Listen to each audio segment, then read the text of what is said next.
Hello, everyone, and welcome to the Oceanside School District Parent University event. And we are here presenting to you the R.U.L.E.R workshop. I am joined this evening by several of our faculty members, but before we begin, we just want to give a moment for everyone to arrive at the presentation. So if you just bear with us, we will begin in just a moment. And for our faculty members out there who are joining us, please know that at some point throughout the presentation, we're going to put the attendance sheet in the chat bar. If you cannot write in the chat bar, that's okay. You can copy and paste the attendance sheet and be able to access it in that way. So I see we have a number of people in the room. Thank you all for being here. Allow us another minute and we're about to begin. Hello, Ms. Slovin. So happy to see you. I'm glad that you joined us. And please, if anybody's here and you can access the chat bar, because I know sometimes people can't access it, please say hello. Hi, Living Clean and Dirty. I think I know who that is. Hello, Miss Estrol. Good to see you here. I knew it, Mrs. DeFrancesco. I was going to say it, but I didn't want to gamble there. I'm so glad that you're here. Hello, Mrs. Akampora. Nice to see you. All right, just one more second. We have a bunch of people in the room. Hello, Ms. Quaid, Ms. Peckham. Thank you, Ms. Tanner, Ms. Valeriano. So happy that you've joined us, Ms. Johnson. Okay, I think I'm going to get us started. I see so many individuals in the room. It means a lot to us that you've joined us, and I hope that you're going to find this evening's presentation beneficial to you. I am joined by wonderful individuals who lead the way and carry the flag when it comes to mental health and wellness in our school district. Our school counselors, our elementary school counselors, Miss Lexi Fishman. Say hello, Ms. Fishman. Hi, everyone. Mr. John Emmerich. Hey, everybody. And Miss Samantha Gennati. Good evening, everyone. Okay, so we're happy that you're joining us this evening. The topic of the evening is social emotional literacy with a bit of an overview of the R.U.L.E.R program. I did want to share with our participants that we have adopted the R.U.L.E.R program as part of one of a number of initiatives and implementations and school-wide practices and curriculum resources and curriculum itself that we use to support the health and wellness of our students, but most specifically their social and emotional literacy. Social and emotional literacy, tonight you'll have an overview of what exactly that means from our three professionals. But what's important to know is that social emotional literacy supports our students' success in school. Students who have a strong sense of their emotions and how to manage those emotions and use those emotions to build better, stronger relationships and problem solve, see success in school and beyond. And teaching our students these skills really begin at the very early stages of their young lives, when they're little, all the way through their high school years. So tonight, we hope that you get some tips and resources and understandings that will help you to promote your child's social and emotional literacy. We have been using the R.U.L.E.R program since 2009, so it is not new to Oceanside, but it is so valued that we work very hard to further implement it and make sure that we sustain this school-wide practice in our school district. It has become a very important part of our new elementary health and wellness program, hence our leaders here this evening. So before we begin, I just want you to practice one little exercise. Think about a time where you were feeling an emotion, whether it was at work or maybe a class you were taking or you're at a Broadway show, and something else was on your mind. Perhaps you were very excited because your child was coming home from college 2 hours from now, or you were feeling a little frustrated because something that you were working on wasn't working and you were getting a lot of texts from work. Or perhaps you were a little melancholy because somebody you loved was not feeling well and you were concerned. Think about how, in the moment, while you were feeling those feelings and experiencing that, think about how well you were able to concentrate in the place that you were. Did you feel a little distracted?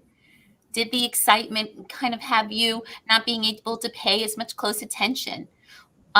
Those are the kinds of things and those are the kinds of experiences that those who are socially and emotionally literate learn how to manage and pay attention to, and then take action so they can be their best selves. That's one example. My colleagues here will provide several others. And at this time, without further ado, I'm going to turn it over to them. And I believe we begin with Mr. Emmerich. Yes. All right. Hello, everybody. Good evening.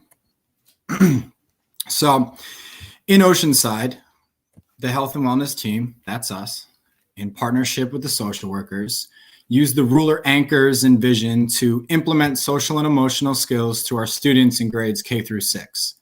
And with this model, we learn how to recognize, understand, and label our feelings so we can become more emotionally intelligent individuals who can confidently express and regulate their emotions. Our goal is to connect students' families to the work being accomplished within the school and create a shared language between school and home. So we hope our Oceanside families can leave this evening with deeper knowledge of the R.U.L.E.R program and strategies you can use together to bring emotional exploration and conversation alive in your homes. So we want to start tonight by hearing from you. We're going to try something here called the Menti Meter. So if you have your phone on you, or if you can grab your phone, I invite you to scan that QR code in the top right of the screen. And it should bring you, a banner should pop up at the top of your phone that you can click on to bring you to a web page. And I'll give everyone just a couple of moments to scan that code and access the page.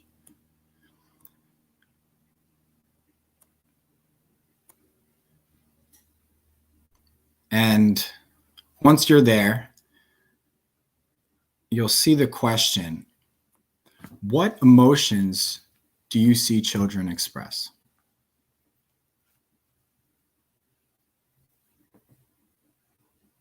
I think we're going to pull up the meter now. So you see the answers starting to come in. And the way this Menti Meter works is that each time the same word is inputted, that word will get bigger. So right now it looks like anger and excitement.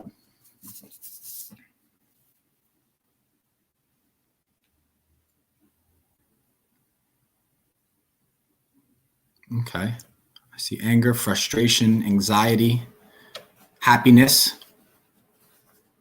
excitement again. So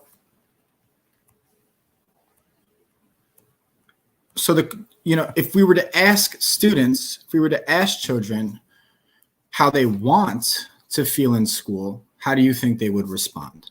Their answers would probably be happy, excited, energized. We can go to the next slide here.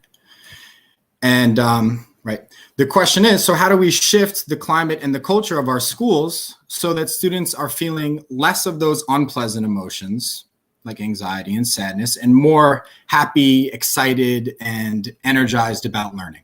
And that's what we're going to try to answer today. So our objectives for tonight's workshop are, by introducing the R.U.L.E.R program, we hope to make it easier for you to have conversations about emotions at home, and also to learn what it means to be emotionally intelligent and why this is so important. So to get a better idea on just how much emotions matter, it's important to discuss the brain and the role that emotions play and how it functions. Now, I'm going to throw some big scientific words at you here. So I'm going to explain this the same way I explain it to our elementary students. Here we see three main parts of the brain: the prefrontal cortex, the hippocampus, and the amygdala. And I'm just going to use my hand here as a model of the brain.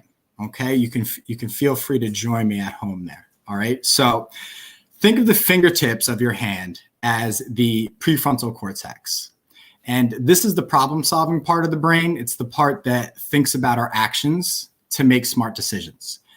And the heel of your palm represents the hippocampus in the back of the brain. So the hippocampus stores memories, and it's connected to the prefrontal cortex. They communicate and work together.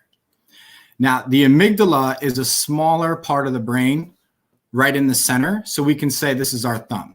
And its job is to regulate emotions. So that's hidden there in my palm. Right? Strong emotions can cause the amygdala to grow, and it can be disruptive. So usually the prefrontal cortex and the hippocampus do a great job working together. You can feel if you press down, they're connected. But sometimes when our amygdala becomes overwhelmed, they have trouble communicating. If our emotions become too intense, the amygdala gets too big, it'll erupt, and we'll say we flip our lid. Right? Now we see that the two parts are disconnected. They can't communicate. It's harder to solve problems peacefully. So when that happens, it can look like an angry reaction. That's when someone might yell or scream or start crying and run away from the problem. And we've all seen this before. And we've all seen someone act this way, maybe even ourselves. I know I definitely have lost my cool before. So how do we stop ourselves from flipping our lid? And that's what R.U.L.E.R is all about. We can recognize when we're about to lose control and just turn down the heat a little so it doesn't happen. We can recognize our face getting hot or our heart starting to pound or our hands clenching up. And those are all physical signs and symptoms that we're getting frustrated or disappointed. I also coach here at Oceanside. I coach football and lacrosse. And I ask my players before the game, what can you do when things are not going your way? Because it's inevitable. Things aren't going to go your way. You might drop a ball or miss a shot, or the referee might make a call you don't agree with.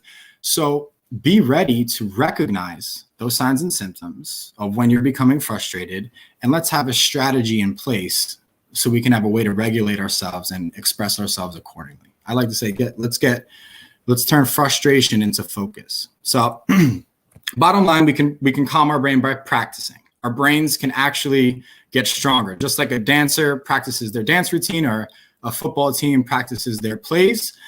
Our brains can practice preparing for scenarios in which we flip our lid. And that's why we teach taking time to intentionally breathe, practicing mindfulness meditation to calm that amygdala and keep our brains functioning at the highest level. With this next slide, I want you to just think about, how open are you to feelings? Think about it if you're an emotion judge or an emotion scientist. The emotion judge is very critical and closed and ignores emotions. They see them as permanent. Like, this anxiety is never going to go away. And they're very critical of emotions. Why are you so angry? Or, don't be so anxious. They're in knower mode. So they tell us how to feel, either good or bad. And an emotion judge has a fixed mindset. So they might say, I can't regulate my feelings. I just can't do this. It's who I am. I'll never learn. On the other hand, the scientist is someone who is open and curious about emotions. So they see them as temporary. They know emotions come and go. And they view emotions as information and will want to investigate what's causing them. The scientists will get very granular. We teach a very nuanced vocabulary with the mood meter. And we tell students your day was more than just good. Your day was lively, or maybe your day was worrisome, or you felt proud or inspired today. And the emotion scientist has a growth mindset. So you messed up today, but tomorrow we can start over. And then tomorrow we might fail again, but we know we can learn from our mistakes, get better, and improve. The emotion scientist has very strong interpersonal skills, like controlling negative emotions, adapting to new environments, and building positive relationships. So when it comes down to it, learning really is social and emotional. Being able to ask for help and having helpful friends to work on challenging projects with, being able to cooperate with diverse personalities and remaining calm and poised during a complicated test, those are all social skills. The academic skills of reading, writing, and math are completely intertwined with our emotions. So how do we teach students to regulate them? with R.U.L.E.R. And with that, I'll pass it on to Ms. Fishman.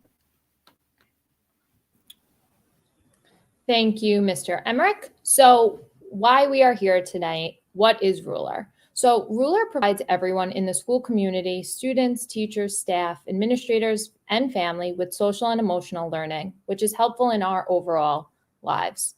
In order for our children to get along with others and achieve academically, we need skills and strategies for managing our emotions. As we practice and improve our skills, we will see the positive effects that emotional intelligence has on our relationships in our families, friendships, and workplace.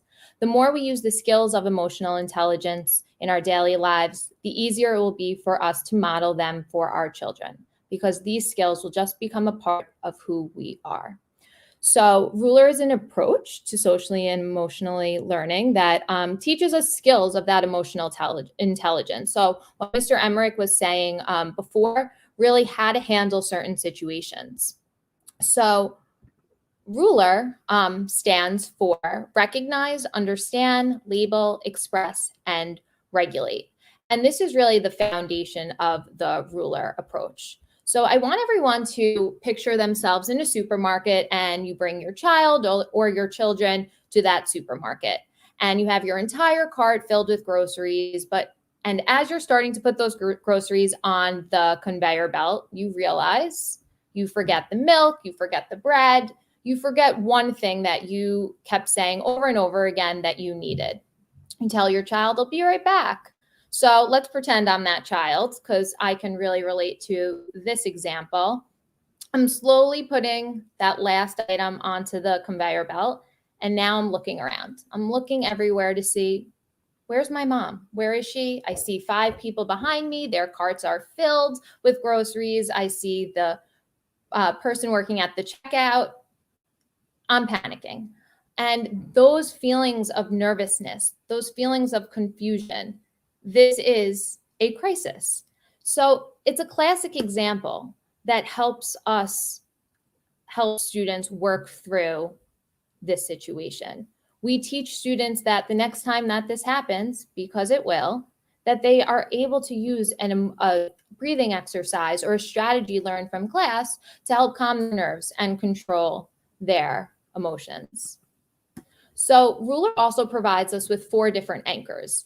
Now, each of these 4 anchors are very important. We have the charter, the mood meter, the meta moment, and the blueprint. So these 4 anchors are ones that we use. However, we use the charter, the mood meter, and the meta moment the most. So the charter is something that I will go into detail in a second, but it's really something that gives everyone a voice. It creates all parties the opportunity to create a safe space, a space that they want to be in. It's kind of like a document. The mood meter, you guys are going to practice in a second, and that's a 2-dimensional grid that allows you to plot your feeling in the present moment. And then the meta moment is giving ourselves a powerful pause to take a second to just breathe or use a strategy in a challenging situation. So if we take a look at the charter, here is a charter example. So a charter is like a contract that allows for all parties to have a voice, again, to create a space where they feel supported and valued and heard. And it is important that in order for the charter to be successful, it changes and adapts with the students. And it represents the most current feelings to those who are creating it. We know our students grow. Your children grow throughout the school year. You see them change. And it's important that that charter exemplifies that. So on the right, or on the left, we see the charter that has pictures and colors, and that's an example from one of our special classes. They're using pictures to show a heart, a school that really grabs what's important in their classroom. Now, on the right, we see a completely different charter. We see that it's in cursive. We see the students have signed their names in their official signatures. It's a little bit more mature and a little bit more sophisticated, because this is a 6th grade class. They're getting ready for middle school. So we could see that two totally separate, two totally different charters, but both mean very similar things, wanting to have that sense of security, that safety inside of their classroom. In the middle, if you can see, there's a image of a scroll with that family charter. Now, this is a charter that you can also create in your household. Charters are so important and they're very popular. I'm a divisional director at a local day camp and I oversee 5th, 6th, 7th, and 8th grade. And each summer, every group, the first thing we do at the start of camp, they create a code of living, which is almost identical to a charter. And that's because each camper wants to feel valued and heard in their camp experience. So just like that, it's a simple yet effective document that your family can do to reinforce the wants and needs of your family dynamic. So you could see it doesn't require a lot and you don't have to do your family charter on this official scroll, but it's important that you kind of go over with your family what's important. What are the behaviors you want in the house? What's the routine? Are we doing homework when we get home from school? Are we stopping to take a snack break first? So really, it's about what you want and you can create it any way. So now we're going to take a look at the mood meter. And like I said, this is one of our very important ruler anchors. And us as the health and wellness teachers, we do the mood meter almost every class when we see our students. So what we're going to do now is we are going to plot ourselves on the mood meter. We are going to live in the present moment and we are going to see where you all fall on the mood meter.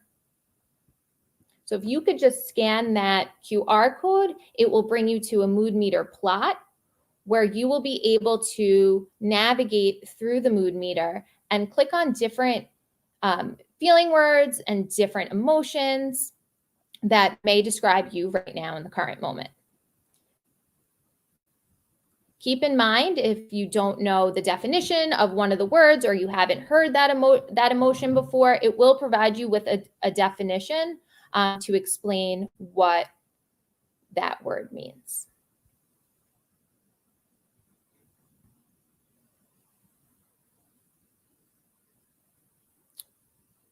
So as you're plotting yourself on the mood meter, we're going to actually bring up the mood meter itself, and you will get to see a live plot of where you are all plotting on the mood meter. And again, this is a tool that students love because they get to see not only where they plotted on the mood meter, but where their classmates plotted as well.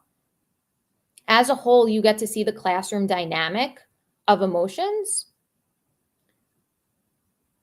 So as they're coming in right now, we will kind of unpack that another minute or so. And again, with the mood meter, we are looking at energy and pleasantness. So pleasantness ranges from -5 all the way to +5, and same for energy from -5 to +5. Okay. So as we're coming in, we can all see that we are on the right side of pleasantness. So the majority of participants here are feeling in that positive area, or the yellow and the green of pleasantness. And our feelings and emotions really range in energy levels. It could be anything from, I'm really excited for this R.U.L.E.R training, so I'm really energetic, I'm really hyper right now, I'm really excited. Or it could be, I'm so exhausted after a really long day of work and I'm tired, and this R.U.L.E.R presentation right now is something that I'm doing and I'm getting tired from it. Whatever emotion you're feeling right now, it's okay. And that's the beauty of this. Emotions matter. And this mood meter gives students permission to feel, I'm sorry. And just like you all participated today, it's anonymous. So you're allowed to feel without feeling judged. Okay. So one more question from me. So I'm going to ask you to do another Menti meter, and I'm going to ask you if you agree or disagree with this statement. I am comfortable having conversations about emotions at home. So I want you to just ask yourself, if you're comfortable, really comfortable having these conversations, these talks, whether they're big and grand or small and simple, if you're comfortable talking with your children at home.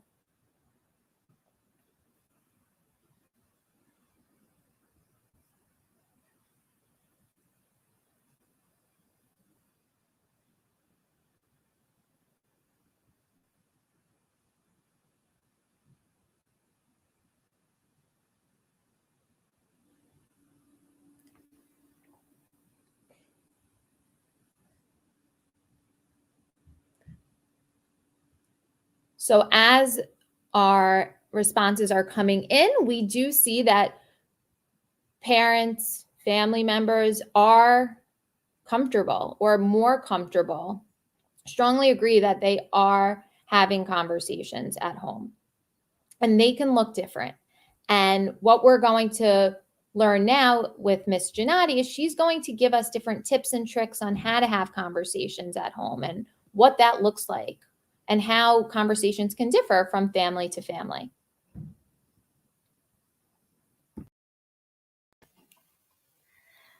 All right. Thank you, Ms. Fishman. Good evening, everyone. I am so happy to see so many participants engaging in all of our activities. I loved to watch these answers come in because it does, on average, look like most people are comfortable having those challenging discussions at home. And I know for me, sometimes they come easy and sometimes, exploration of emotions and situations can differ. And some of them are more challenging than others. So I'm here to just share a few strategies and a few tips on how to begin that conversation. If maybe, certain topics or certain areas are a little bit more challenging to navigate. So I think the first thing to really look at is, how do we normalize conversations surrounding emotions? We know that emotions matter. Mr. Emmerich and Ms. Fishman were able to share really that science behind why emotions matter and how we're impacted by that. So normalizing the conversation is really the first step. The way I look at it is thinking, how do I make this conversation informal? So I don't want anyone at home to think that you all have to sit down at a table and every night speak about what each other is feeling and how to make it better for that day. Imagine if these questions and conversations surrounding mental health or surrounding emotions were just as typical as, how was your weekend? Because when these conversations and these questions possibly are informal, they're asked in more of a non-judgmental way.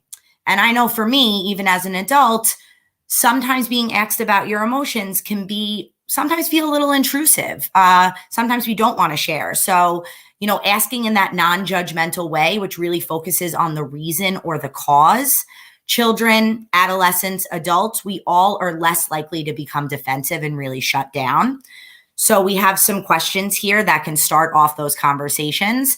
My favorite is, it seems like you are feeling a certain feeling right now. Would you like to talk about it? You could also say, have you felt this certain emotion in the past week, if this is something that has previously happened or occurred? What emotion did you feel the most today? Or tell me something that surprised you about your day in school. I believe it was Mr. Emmerich who mentioned before that by using our mood meter, our students in Oceanside are much more skilled in their language in labeling their feelings. So we're trying to really shift them from, my day was good, my day was okay, to, today I felt proud, today I felt inspired, today I was extremely aggravated, today I felt a little anxious at this point. So they can better not only label, but then express those feelings. So what we like to say is sort of seize the awkward, right? Sometimes these conversations aren't always the easiest. And especially, in this time, we are experiencing heightened emotions. Sometimes those emotions are happening more than we often are used to. So by either asking the question, or sometimes it doesn't even have to be a question. Sometimes it can just be a comment, like a caring statement saying, I'm noticing that you're looking a little different today. If anything's bothering you and you want to share it, just wanted to let you know that I'm here to listen. And that moment of silence after saying something like that, as awkward as it might be, it's so powerful. And it really gives that person the chance to feel safe enough to express what they're feeling to whomever might be asking, or to allow them to take the time to say, you know what, I really would rather not share right now, and that is okay too. But beginning that conversation, we want to start to normalize that and really, have it be as typical as saying, how was your weekend? How are you feeling? What did your day look like? What did your day feel like? And kind of taking it off from there to really push those intrapersonal skills and interpersonal skills within the home or even at school. So we wanted to share with you, as you know, the three of us that are here today, myself, Mr. Emmerich, and Ms. Fishman, we are the elementary health and wellness providers and school counselors. So we wanted to share a little bit with you as to what we provide students as sort of that foundational level in health and wellness. We do see 4th, 5th, and 6th grade students, and our social workers do actually go into the 1st, 2nd, and 3rd grade and kindergarten as well. So this is being talked about at a foundational level. So we just wanted to share a little bit about how we start to create that foundation and then build that bridge towards more complex verbiage and more complex strategies for adolescents and adults. So we are big on mindfulness and health and wellness. We share a lot of different mindfulness exercises. Sometimes they're audio driven. Sometimes they are even interactive. If you look down, we talk about triangle and box breathing. If anyone is at home that has me or Mr. Emmerich or Ms. Fishman as your teacher, definitely ask about triangle breathing. They should be able to share that with you and teach you about that. We also talk about listening to music, going for a walk, kind of finding that escape. Ms. Fishman had mentioned the meta moment before. Really what the meta moment is just taking yourself out of a situation that might be causing you a big feeling, which then might, like Mr. Emmerich said, really engage that amygdala to kind of shut down and separate where we're not able to make the best decisions. And by taking that moment to separate yourself, it allows you to then come back and respond as your best self and in a way that you would be proud and be in control of. I'm a big fan of exercising. I am the dance team coach at the Oceanside High School. I've also taught competitive dance for years. Exercising is great for your physical health and also your emotional health. So it can be its own form of expression. Also, talking with a trusted adult. We, especially in the health and wellness classes, we do something called finding your ally. That is a lesson we do because there are some problems that are bigger than us being able to solve internally or maybe even with a friend if we're at that elementary age. So really finding that trusted adult in the school building, that is your ally, is super important. So they know that they can be supported if they are experiencing an overwhelming feeling and need help working through that feeling. Also drawing, as well as using sensory toys like stress balls or fidgets or anything like that. So really what these strategies do is they build that bridge towards just being more complex strategies and also changing the verbiage around to be a little bit more mature as we get into middle school, high school, and beyond. So as you can see here, deep breathing. Deep breathing is mindfulness. I experienced this as an adult, always taking that deep breath. I know if anyone's out there, technology definitely has me having some deep breathing. So the students see me taking that deep breath to really reset. Taking space, the same as listening to music, going for a walk, having that meta moment, taking space for yourself. Positive self-talk is extremely important. Science has proven that the way we think creates how we feel and then will impact our actions. So changing that narrative in our minds to be more positive, being our own cheerleaders, our own supporters is super important. Situation selection and modifying the situation. This helps us to better anticipate feelings. So finding ways that we can be in spaces and in areas that either bring us joy, that make us feel comfortable, that make us feel safe, valued, all of the above. So finding spaces and places that we're with people that we trust and in an environment that adds to our life and makes it more fulfilled.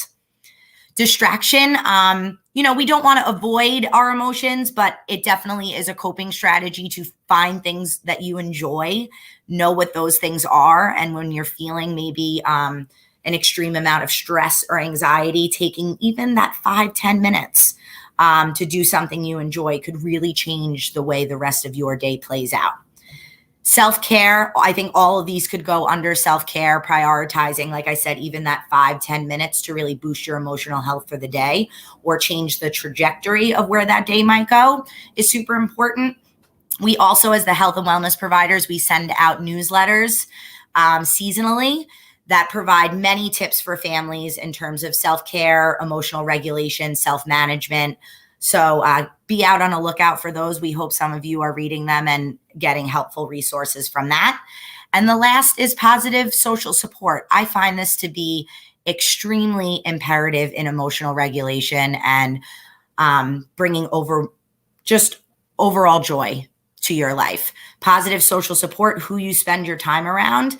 Are they fulfilling your life? Are they adding to it? And if that's the case, then your emotional health and your mental health will be high as well. So definitely surrounding yourself with people that are positive and that influence you to be emotionally regulated, make good choices, go take that risk, go succeed and achieve in whatever you want.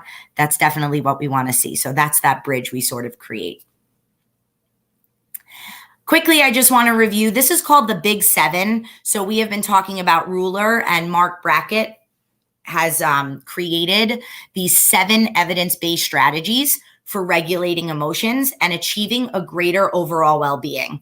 I really want to focus on that because I know we've been talking a lot about when we have those big feelings, when you might find yourself in the blue or the red of the mood meter, but all of these strategies don't have to just be used in a moment of distress or in a moment of unpleasantness. These strategies can just simply be used for overall mental, emotional, social, academic well-being to be successful in any of those areas. So just going through them quickly, psychological regulation, that's all about mindful breathing. So we talked about that before. Managing your thoughts, so having positive self-talk, practicing gratitude. We do discuss that a lot. I know K through 12, things we appreciate. Practicing compassion, reappraisal, and hopefully getting to a point where you recognize, understand things that might make you unpleasant or emotionally unregulated, and finding strategies and solutions to help problem solve quicker. And that can all start to happen right here in our mind. Doing meaningful things you enjoy brings joy to your life, makes your life better, your experience is better. So hobbies, entertainment, taking a walk in nature, reading a book, right? Any of those things. Again, you do not have to be in distress to do those things. You can just add that to your daily routine. Self-care, sleep, nutrition, exercise, all of these things that can physically impact you in a positive way, as well as emotionally and mentally. This one I like to touch upon. I feel like it's not spoken about as often, but forgiving ourselves. We definitely, living in this pandemic right now, are experiencing heightened emotions, like I had said before, and definitely more often. So because of that, we may be making choices or maybe doing things that are outside of our comfort zone, or maybe when we go back, we reflect on that and we don't think that was the best choice. But allowing ourselves permission to fail and to forgive allows us to move forward. So the way we phrase that is to fail forward. So there's always a reason. There's always a benefit in making a mistake and having that moment of reflection. Managing your life smartly, like I had said before, modifying and selecting situations to prevent stress, avoiding those areas that might cause more stress or anxiety, and having routines and setting daily goals, as well as healthy relationships. Feeling safe, heard, and connected helps us to feel more confident and more valued in ourselves. So that can just change our whole experience in life. So here we have a parent tip sheet. And this talks just a few things of just overall modeling within the home. I think as teachers and as an adult, I try to model for my students all the time. Like I said, I am the dance team coach at Oceanside High School, and I deal with students who have performance anxiety often, right? They set those expectations of perfection and it's not met. So I like to constantly model when maybe something doesn't go the way I planned and sort of work that out with them and have them be a part of the process to model all of that. But anything we offer you here, of course, is only an option. So we wanted to give you today a backpack of all of these strategies, emotional regulation strategies and skills. But certain strategies work better in certain situations, and certain strategies and tips and ideas will work better for certain families. So please take away what you feel comfortable with and what you think might work within your home. Some of the tips we have here is just paying attention. Emotions matter, and it's okay to not be okay. So paying attention to that and just expressing that and knowing what our signals are help us to anticipate how to manage them moving forward. Feel those feelings. I definitely think a lot of us can relate to that statement currently. So just feeling those feelings, understanding what might make us flip our lid, like Mr. Emmerich said before, is super important, and it helps us make smarter decisions when we experience that feeling again. So again, we learn from our experiences. I think the biggest ones here is talk about your feelings and choosing your responses wisely. Even if you don't choose your response wisely, reflecting on that as a family and saying, you know what, the way that I responded before, I was definitely feeling an unpleasant feeling. And I think I allowed myself to flip my lid and kind of lose my cool. And if I were to do that again, maybe I would have done it differently. And that's okay. Talk about it, share it, model it. Always add that extra dose of kindness, which I'm sure all of you do, and just stay connected. And that's really what we're trying to build for you today, is creating that connection and learning as a family how to manage your emotions and have those conversations.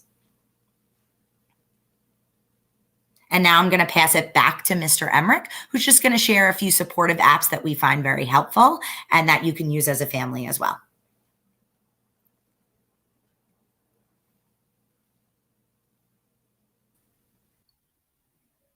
Okay, thank you, Mr. Nadi.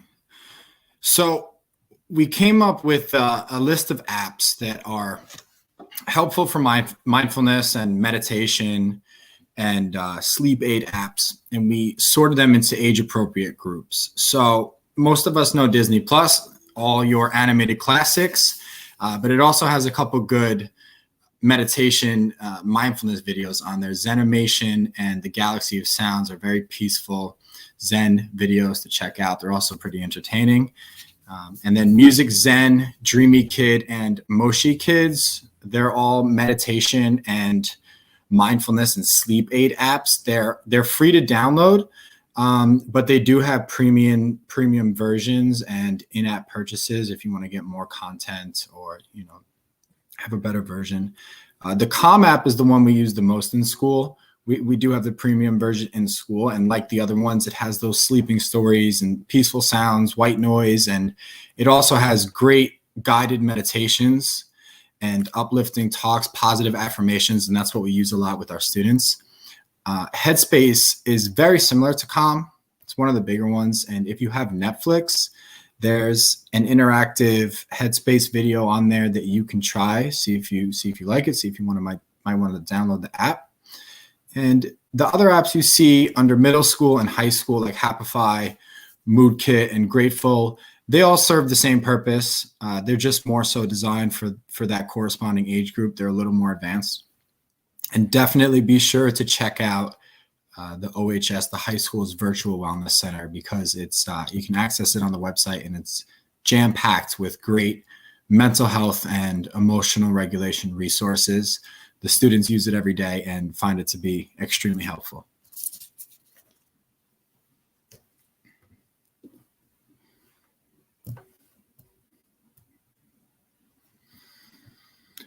And this is going to be Ms. Fishman. It's actually going to be me. Hi, Mr. Nadi again.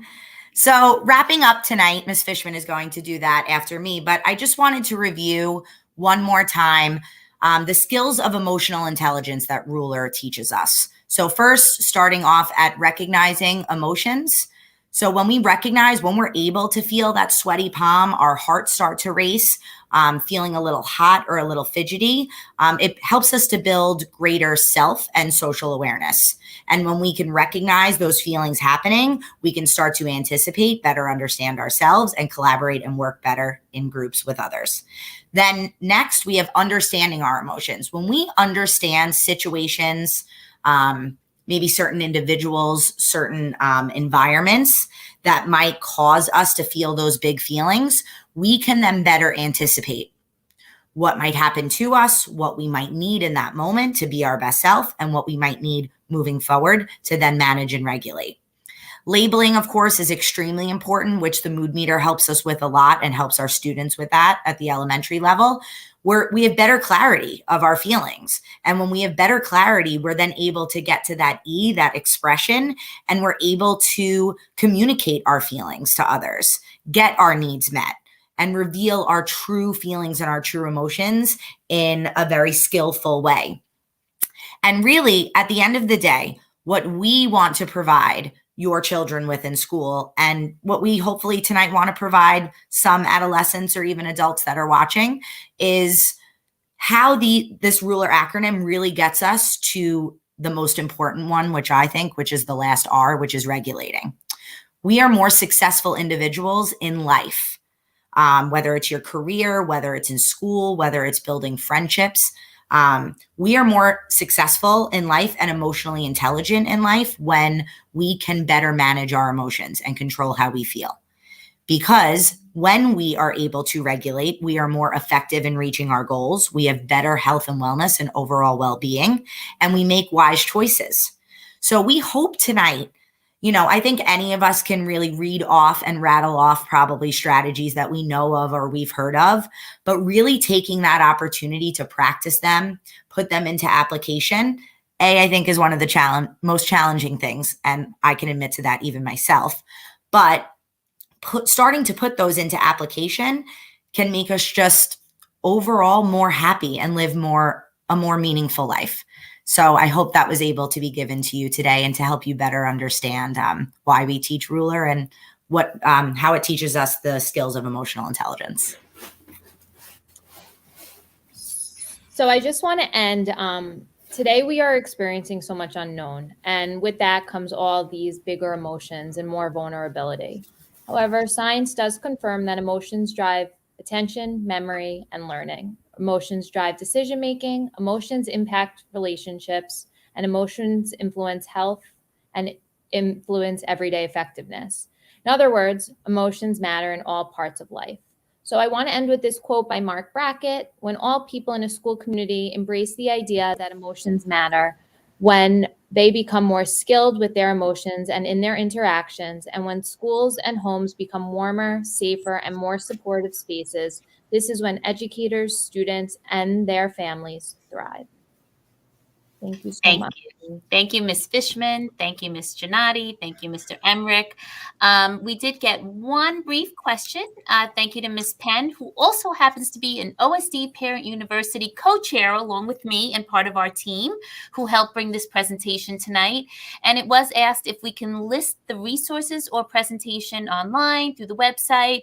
And absolutely, this presentation will be posted on our website, and we will add those resources through that on the website as well. There's so many individuals in this here this evening, so many of our staff members, our board member, Mrs. Scholl, parents, community members. I can't thank you enough for joining us. We're all about to close off tonight and hopefully enjoy a snow day tomorrow. And, there's no doubt the times have been very stressful. They've been even a little chaotic, one would say. And our kids feel it. We feel it. I hope tonight the fact that you joined us will give you a moment to think about some of the strategies that Ms. Giannotti, Ms. Fishman, and Mr. Emmerich shared. And maybe you grab one of those and intentionally do that for yourself and for your families tomorrow. And for our wonderful faculty members that have joined us, it's been a rough road, and you matter as much as our community matters to us, and our board members and our students. So before we close out, we just want to let you know that our lovely elementary wellness facilitators did give me a list of books that they felt would help our parents of younger children begin the conversation at home about emotions and support the work that you're doing to be partners with us for our kids' health and wellness. And tonight, every one of you who have spoken in the chat bar, well as those of you who registered, we're going to enter your names in a raffle, and we will be sending you or calling you and letting you know that you did win one of the plethora of the books we have behind me. So with that, I want to thank you all again. Ms. Giannotti, Ms. Fishman, and Mr. Emmerich, thank you so much for all the work that you do. And to all, have a wonderful and peaceful snow day. Thank you.